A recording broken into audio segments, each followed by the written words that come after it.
ओम नमो भगवते वासुदेवाय. तृतीय स्कंद अथ प्रथमाध्याय. उद्धव आणि विदुर यांची भेट. श्री शुक म्हणाले, जी गोष्ट तू विचारलीस तीच सुखसमृद्धीयुक्त असे घर सोडून वनात गेलेल्या विदुराने पूर्वी भगवान मैत्र्यांना विचारली होती. जेव्हा पांडवांचे सल्लागार सर्वेश्वर भगवान श्रीकृष्ण हस्तिनापूरला गेले होते तेव्हा ते दुर्योधनाच्या महालात जाण्याऐवजी आपलेच घर समजून विदुराच्या घरी गेले होते. राजा परीक्षिताने विचारले, प्रभो, भगवान मैत्रेयांची विदुराशी भेट कोठे झाली आणि केव्हा त्यांचा संवाद झाला ते आपण आम्हाला सांगावे. पवित्र हृदयाच्या विदुराने महात्मा मैत्रेयांना अगदीच काही साधा प्रश्न विचारला नसेल, कारण मैत्रेयांसारख्या साधू शिरोमणींनीही त्यांचा आदर केला होता. सूत म्हणाले, राजा परीक्षिताने असे विचारल्यावर सर्वज्ञ सुखदेवांनी अतिशय प्रसन्न होऊन म्हटले, ते ऐका. श्री शुकाचार्य म्हणाले, ज्यावेळी अंधराजा धृतराष्ट्राने अन्यायपूर्वक आपल्या दुष्ट पुत्रांचे पालनपोषण करताना आपला धाकटा भाऊ पांडू याच्या अनाथ मुलांना लाखेच्या घरात पाठवून त्या घराला आग लावून दिली, तसेच ज्यावेळी आपली सून आणि महाराज युधिष्ठिरांची पट्टराने द्रौपदी हिचे केस भर सभेत दुःशासनाने ओढले, त्यावेळी द्रौपदीच्या डोळ्यातून अश्रुधारा वाहत होत्या आणि त्या धारांमुळे तिच्या वक्षस्थळाला लागलेले केशर वाहून जाऊ लागले. तरीसुद्धा धृतराष्ट्राने आपल्या मुलाला त्या कुकर्मापासून अडवले नाही. अन्यायाने दूतामध्ये जिंकलेल्या सत्यपरायण आणि सरळ अशा युधिष्ठिराचे राज्य वनातून परतल्यावर अटीप्रमाणे त्याने परत मागितले, परंतु त्याने वडिलोपार्जित राज्य मोहवश झालेल्या धृतराष्ट्राने त्या अजातशत्रूला परत दिले नाही. महाराज युधिष्ठिराने पाठवल्यामुळे जगद्गुरू भगवान श्रीकृष्णांनी कौरवांच्या सभेत सज्जनांना अमृतासमान वाटणारे भाषण केले. त्या म्हणण्याचा धृतराष्ट्राने मुळीच आदर केला नाही, कारण त्याचे सर्व पुण्यच नाहीसे झाले होते ना. नंतर सल्लामसलतीसाठी जेव्हा विदुराला बोलवले गेले तेव्हा सर्व मंत्र्यात श्रेष्ठ अशा विदुराने राजभवनात जाऊन थोरले बंधू धृतराष्ट्राने विचारल्यावरून त्याला जो सल्ला दिला त्या सल्ल्याला नीतिशास्त्र जाणणारे लोक विदुर नीती म्हणतात. विदुर म्हणाला, महाराज, आपण अजातशत्रू युधिष्ठिराला त्याचा राज्याचा हिस्सा देऊन टाका. सहन करता न येण्यासारखे आपण केलेले अपराधही ते सहन करीत आहेत. ज्या भीमरूपी नागालाही आपण खूप घाबरता तो बदला घेण्यासाठी आपल्या छोट्या भावांसह मोठ्या क्रोधाने फुत्कार टाकत आहे. पांडवांनी भगवान श्रीकृष्णांना आपलेसे करून घेतले आहे. ते यदुवीरांचे आराध्य दैवत आहेत. आपली राजधानी द्वारकापुरी येथे आहेत. पृथ्वीवरील मोठमोठ्या राजांना त्यांनी जिंकून घेतले आहे आणि ब्राह्मण तसेच देवही त्यांच्याच बाजूने आहेत. ज्याचे आपण पुत्र मानून पालनपोषण करीत आहात त्या दुर्योधनाच्या रूपाने तर मूर्तिमान दोषच आपल्या घरात घुसला आहे. त्या श्रीकृष्णांचा द्वेष करणारा आहे. म्हणूनच आपण श्रीकृष्णांना विन्मुख होऊन ऐश्वर्यहीन होऊ लागला आहात. आपल्या कुळाचे कल्याण व्हावे असे आपल्याला वाटत असेल तर आपण ताबडतोब या दुष्टाचा त्याग करा. साधुजन ज्याचे अनुकरण करण्याची इच्छा करीत त्याचे हे म्हणणे ऐकून कर्ण, दुःशासन आणि शकुनीसहित दुर्योधनाचे ओठ क्रोधाने थरथर कापू लागले आणि त्याचा तिरस्कार करीत तो म्हणाला, अरे, या कपटी दासीपुत्राला येथे कोणी बोलवले? ज्यांचे अन्न खाऊन हा जिवंत आहे त्यांनाच प्रतिकूल होऊन शत्रुपक्षाची बाजू घेत आहे. याला ठार न करता नगरातून ताबडतोब बाहेर हाकलून द्या. बाणाप्रमाणे तीक्ष्ण असे हे कठोर शब्द आपल्या भावांदेखत ऐकून ते शब्द मर्मभेदी असूनही विदुराने वाईट वाटून घेतले नाही आणि भगवंताच्या मायेची महती समजून आपले धनुष्य राजद्वारावर ठेवून तो निघून गेला.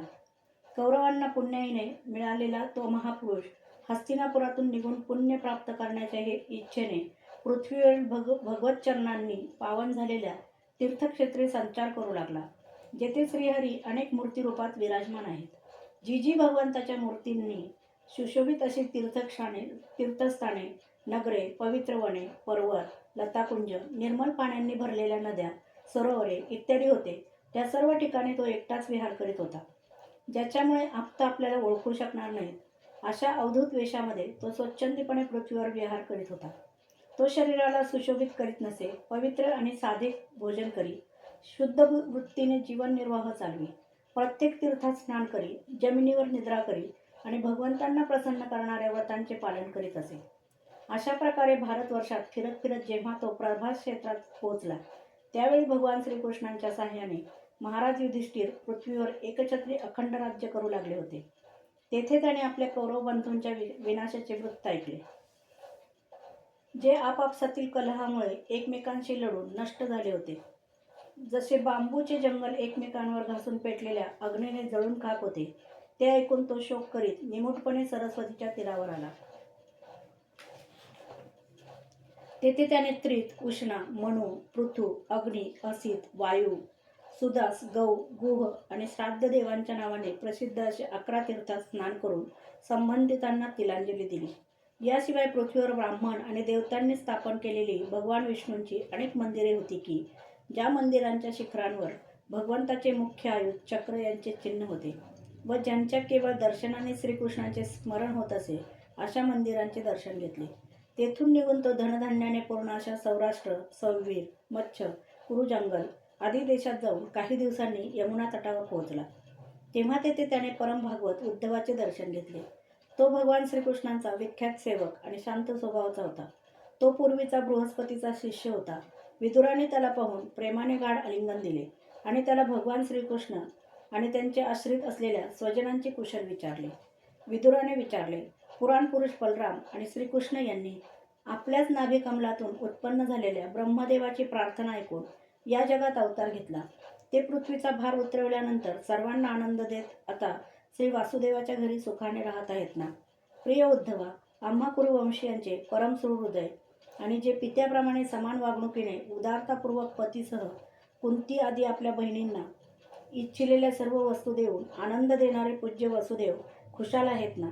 हे उद्धवा, जो पूर्वजन्मी कामदेव होता आणि ज्याला देवी रुक्मिणीने ब्राह्मणांची आराधना करून भगवंतांकडून प्राप्त करून घेतले, तो यादवांचा सेनापती वीर प्रद्युम्न सुखात आहे ना. सात्वत, भूषणी, भोज आणि दाशार्ह वंशातील यादवांचे अधिपती महाराज उग्रसेन सुखात आहेत ना. त्यांनी राज्य मिळण्याची आशा पूर्णपणे सोडून दिली होती, परंतु कमलनयन भगवान श्रीकृष्णांनी त्यांना पुन्हा राज्य सिंहासनावर बसवले. हे उद्धवा, आपले पिता श्रीकृष्ण यांच्याप्रमाणे सर्व योद्ध्यांमध्ये अग्रगण्य असणारा श्रीकृष्णपुत्र सांब खुशाल आहे ना.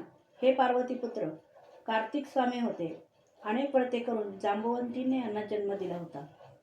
अर्जुनापासून रहस्यांसह धनुर्विद्येचे शिक्षण घेतलेला सात्यकी सुखरूप आहे ना. योग्यांनाही दुर्लभ अशी भगवत गती सात्यकीला श्रीकृष्णाच्या सेवेने सहज प्राप्त झाली. भगवंतांना शरण गेलेला निर्मल अंतःकरणाचा बुद्धिमान अक्रूर प्रसन्नचित्त आहे ना. तोच अक्रूर श्रीकृष्णांची चरणचिन्हे उमटलेल्या मार्गावरील धुळीत प्रेमाने अधीर होऊन लोळू लागला होता. देवमाता आदितीप्रमाणे साक्षात भगवान विष्णूंची माता भोजवंशी राजा देवकाची मुलगी देवकी आनंदात आहे ना. जसे तिन्ही वेद यज्ञविस्तार रूप अर्थाला आपल्या मंत्रांमध्ये धारण करतात, त्याचप्रमाणे देवकीने भगवान श्रीकृष्णांना आपल्या गर्भामध्ये धारण केले होते.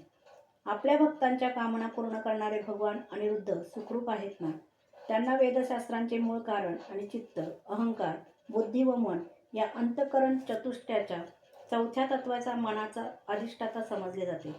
हे उद्धवा, आपले हृदयेश्वर अशा भगवान श्रीकृष्णांचे अनन्य भावाने अनुकरण करणारे रुदिक, सत्यभामेचा पुत्र, चारुदेष्ण, गद इत्यादी सर्वजण सुखरूप आहेत ना.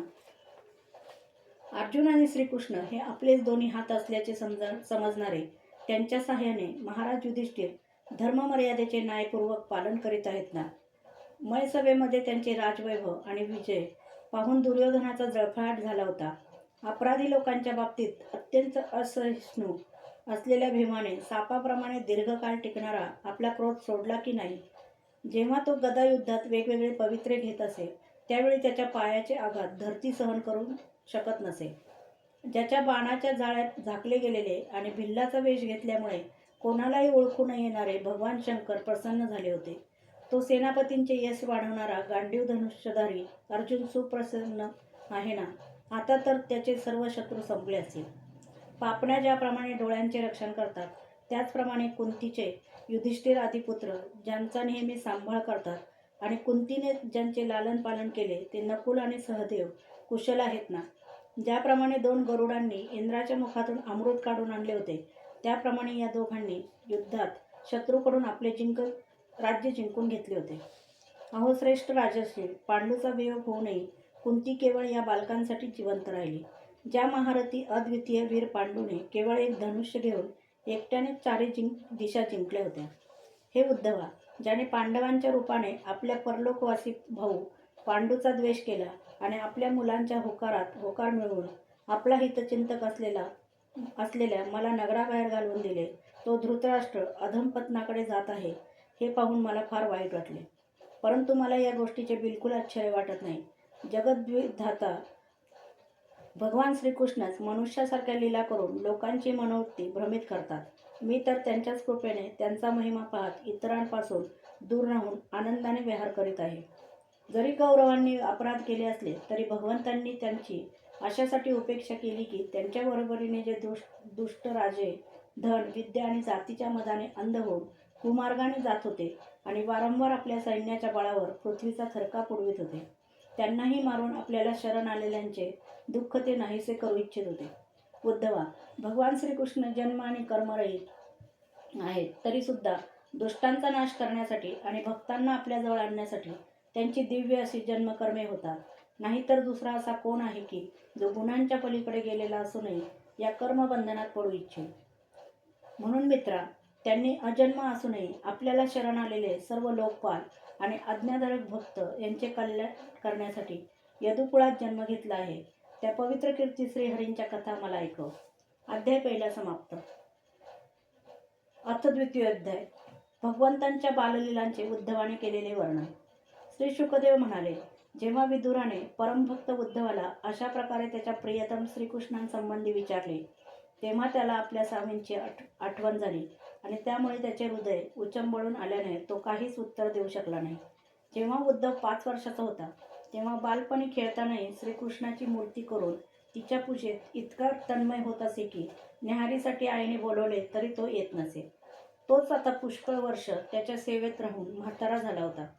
म्हणून विदुराने विचारल्यावर आपल्या प्रिय प्रभूंच्या चरणकमलांच्या स्मरणाने तो व्याकुळ झाला. अशा स्थितीत तो कसे उत्तर देऊ शकणार? तो 2 घटका काहीच बोलू शकला नाही. नंतर श्रीकृष्णांच्या चरणाविंद मकरंद सुधापानाने तीव्र भक्तियोगात बुडून जाऊन तो आनंदमग्न झाला. त्याच्या शरीरावर रोमांच दाटून आले आणि अर्धोन्मिलित नेत्रातून अश्रुधारा वाहू लागल्या.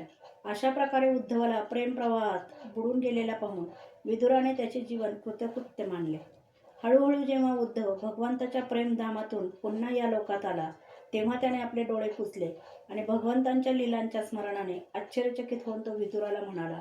उद्धव म्हणाला, श्रीकृष्ण रूप सूर्य अस्ताला गेल्याने आमच्या घरांना कालरूप अजगराने गिळून टाकले आहे. आमची घरे ओसाड झाली आहेत. आता मी त्यांचे काय कुशल सांगू. अहो, हा मनुष्य लोक केवढा अभागी आणि त्यातून यादव तर अतिशय भाग्यहीन आहेत, जे नेहमी श्रीकृष्णांच्या बरोबर राहूनही त्यांना ओळखू शकले नाहीत.